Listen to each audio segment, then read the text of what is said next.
متحرک ہے۔ وفاقی وزیر تجارت جام کمال کی کراچی میں میڈیا سے گفتگو، کہا تاجر برادری کے تحفظات درست، ان کو سنجیدگی سے حل کرنا ہوگا۔ تمام اتحادی ساتھ ہیں، ملک کو مشکلات سے نکالیں گے۔ کوئٹہ میں ریکوڈک سمیت دیگر منصوبوں سے ملک کو فائدہ ہوگا۔ وفاقی وزیر تجارت نے کراچی میں یوٹیلیٹی سٹورز کا بھی دورہ کیا۔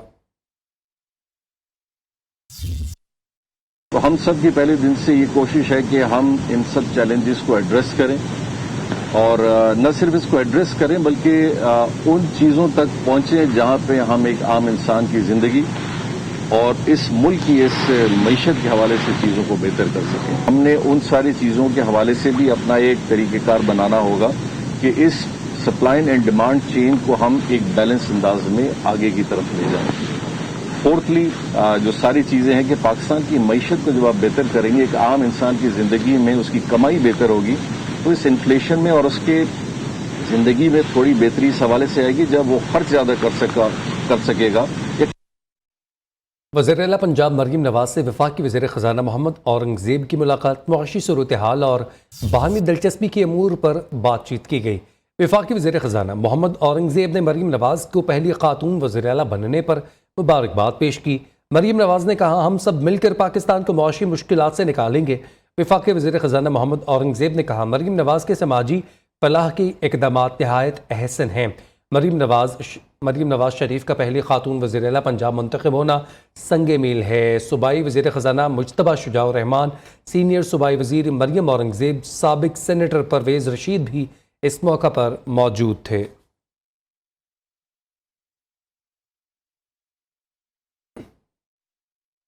سپریم کورٹ میں فوجی عدالتوں کے خلاف اپیلوں پر سماعت شروع ہو چکی ہے۔ جسٹس امین الدین کے سربراہی میں 6 رکنی بینچ سماعت کر رہا ہے۔ سابق چیف جسٹس جواد ایس خواجہ کی وکیل نے بینچ پر اعتراض اٹھا دیا۔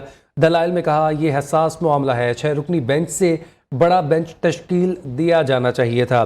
اپڈیٹ کر رہے ہیں آپ کو اہم خبر کے حوالے سے۔ جسٹس امین الدین کی سربراہی میں 6 رکنی بینچ ہے جو کہ سماعت کر رہا ہے۔ سپریم کورٹ میں فوجی عدالتوں کے خلاف اپیلوں پر سماعت شروع ہو چکی ہے۔ سپریم کورٹ میں صحافیوں کو ہراساں کرنے کے خلاف کیس کی سماعت ایف آئی اے نے مقدمات واپس لینے کی یقین دہانی کروا دی۔ چیف جسٹس قاضی فائز عیسیٰ نے ریمارکس دیے، جو لوگ پیچھے ہٹ گئے ان کی بھی کمزوری ہے۔ گزشتہ درخواست پر اگر فیصلہ ہو جاتا تو آج یہ دن نہ دیکھنا پڑتا۔ 2021 میں صحافیوں کو ہراساں کر کے تشدد کا نشانہ بنایا گیا۔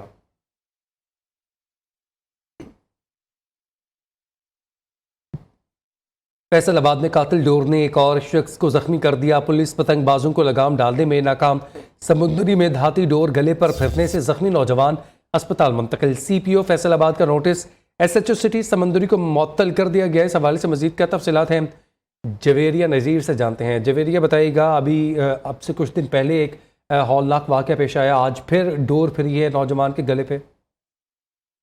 جی بالکل، فیصل آباد میں افسوسناک واقعات تو پیش آ رہے ہیں، لیکن پولیس جو ہے وہ صرف نوٹسز لینے میں اور معطلی میں لگی ہوئی ہے۔ عملی طور پر کوئی ایسے اقدامات جو ہیں وہ ہمیں نظر نہیں آ رہے۔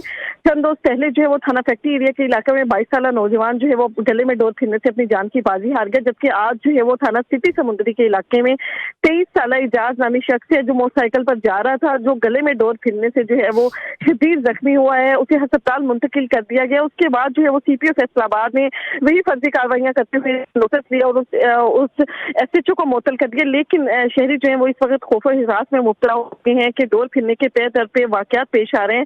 فیصل آباد کے متعدد ایسے علاقے ہیں جہاں پر ڈور اور پتنگیں جو ہیں وہ ملتی ہیں، لیکن وہاں پر جا کے کوئی کارروائی ایسی نہیں کی جا رہی۔ شہریوں نے مطالبہ کیا ہے کہ ڈور اور پتنگیں فروخت کرنے والے، نہ صرف فروخت کرنے والے بلکہ اڑانے والوں کے خلاف سخت کارروائی عمل میں لائی جائے تاکہ قیمتی زروں کو ضائع ہونے سے بچایا جا سکے۔ جبکہ دوسری جانب آپ مریم نواز جو ہے وہ بھی آصف نامی جو شخص جاں بحق ہوا تھا اس کے گھر میں جو ہے ان کا وزٹ۔ ٹھیک ہے، بہت شکریہ، آپ نے اپڈیٹ کیا Javeria. H S N college کے پرنسپل مائیکل اے تھامسن نے استعفیٰ دے دیا ہے۔ ایچ ایس این کالج کے پرنسپل کا گورنر پنجاب اور اپنے اسٹاف کے نام خط سامنے آ گیا۔ ایچ ایس این کالج کے اپنے خط میں کہنا تھا کہ بورڈ کی سطح پر جو ہو رہا ہے وہ آپ سب کو معلوم ہے۔ میں نے کالج کی شہرت کی حفاظت کے لیے بھرپور کوشش کی۔ چند افراد کی پالیسیز سے تباہ کن تبدیلیاں لائی گئی ہیں۔ 1 اپریل سے الگ ہو رہا ہوں، نئے داخلوں کا حصہ نہیں بنوں گا۔ اسکول میں سیاست اور اقربا پروری کی کوئی جگہ نہیں ہے۔ اس حوالے سے مزید کیا تفصیلات ہیں جانتے ہیں بیورو چیف میاں نوید ہمارے ساتھ موجود ہیں۔ بیورو چیف بتائیے گا، جس طرح سے انہوں نے یہ لیٹر لکھا ہے اس میں جن چیزوں کا انکشاف کیا ہے کیا وہ لیگل ہیں اور ان پہ انویسٹیگیشن ہوگی؟ جی بالکل، یہ جو ہے وہ انہوں نے اپنے خط کے اندر یہ کہا ہے کہ جو ہے وہ خاص طور پر جو ہے وہ گورنر پنجاب ہیں اور ان کے جو کیونکہ گورنر پنجاب پریزیڈنٹ بھی ہیں بورڈ آف گورنر کے اسی سن کے، تو انہوں نے انٹرفیئر کیا ہے کسی معاملے کے اندر، اور یہی ایک وجہ بنی ہے کہ انہوں نے جو ہے وہ پرنسپل کی جانب یہ اپنے اسٹاف کو خط لکھا گیا جس میں انہوں نے استعفیٰ پیش کر دیا ہے، اور اس میں انہوں نے کہا ہے کہ کچھ ایسے معاملات کیے گئے ہیں جس کی وجہ سے کالج کی شہرت کو جو ہے وہ نقصان بچایا گیا، بلکہ انہوں نے یہ بھی کہا کہ چند افراد کی پالیسی کی وجہ سے جو ہے وہ تباہ کن تبدیلیاں لائی گئی ہیں، اس وجہ سے انہوں نے یہ ایک اپنے اسٹاف کو خط لکھ دیا جس میں انہوں نے کہا کہ 1 اپریل سے وہ لاگو ہو رہے ہیں اور آئندہ جو آنے والے داخلے اس کا حصہ بھی نہیں بنیں گے۔ تاہم اس حوالے سے ذرائع کا یہ کہنا ہے کہ اس معاملے کے اوپر جو ہے وہ چند ایک باس شخص ان کے جو ہے وہ بچوں کے حوالے سے ان کی جو فیس تھی اور ان کی جو غیر حاضری کا جو معاملہ تھا اس کے اندر جو ہے جو گورنر پنجاب کے اور بورڈ آف گورنر کی جانب سے انٹرفیئر کیا گیا جس کی وجہ سے انہوں نے استعفیٰ پیش کر دیا۔ جی ٹھیک ہے، بہت شکریہ آپ نے اپڈیٹ کے اس حوالے سے۔ فیصل آباد میں 15,000 سے زائد اساتذہ کی اسامیاں خالی ہیں۔ محکمہ تعلیم کا اسکولوں میں اساتذہ کی عارضی تعیناتیوں کا فیصلہ، خالی سیٹوں پر بھرتیوں کا شیڈیول جاری کیا جائے گا تاکہ تعلیمی نظام کو متاثر ہونے سے بچایا جا سکے۔ مزید تفصیلات بتائیں گے شوکت وٹو۔ جی شوکت۔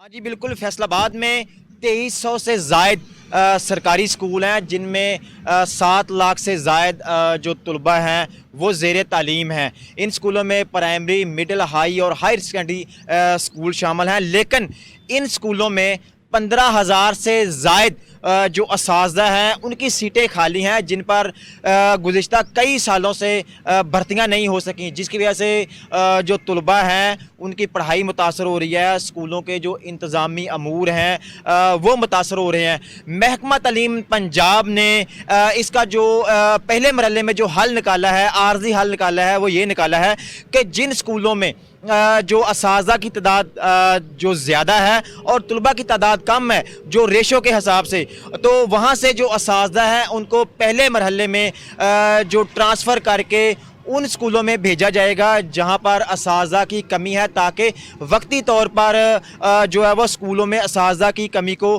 پورا کیا جا سکے۔ اس عمل کو جو ہے وہ ریشنلائزیشن کا نام دیا گیا ہے۔ ریشنلائزیشن کا عمل مکمل کرنے کے بعد اس کے بعد دوبارہ جو ہے وہ سرکاری اسکولوں میں اساتذہ کی خالی سیٹوں کا ڈیٹا اکٹھا کیا جائے گا، وہ پنجاب حکومت کو بھیجا جائے گا۔ اس حوالے سے جو سی ای او ایجوکیشن اور جتنے بھی جو ڈسٹرکٹ آفیسر ہیں محکمہ تعلیم کے، انہوں نے تمام جو اسکول سربراہان ہیں ان سے ڈیٹا طلب کر لیا ہے تاکہ جلد از جلد اس عمل کو مکمل کیا جائے۔ جی چیمپئنز ٹرافی انتظامات کا جائزہ لینے کے لیے آئی سی سی وفد کا نیشنل اسٹیڈیم کا دورہ، پی سی بی حکام کا آئی سی سی وفد کو انتظامات کے حوالے سے بریفنگ دی گئی۔ آئی سی سی وفد لاہور اور راول پنڈی میں انتظامات کا جائزہ لے گا۔